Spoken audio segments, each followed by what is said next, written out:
Hello everyone. Today I'm going to prepare mini waffles with peach and strawberries.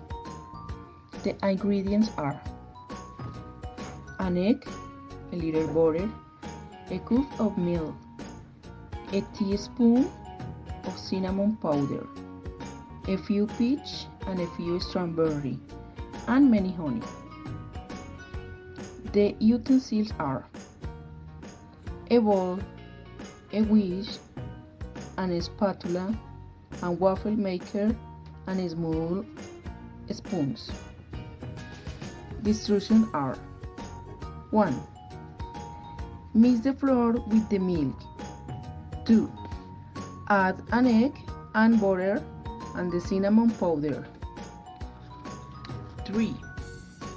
Mix all ingredients for 1 minute. 4. Heat the waffle maker. 5. Add a spoon of the mixture and cover. 6. When it's ready, to withdraw. 7. Apart chop the peaches and strawberries. 8. Serve and decorate with honey. 9. And that is all. In a few minutes, you have wonderful mini waffles ready. And then created using Powtoon.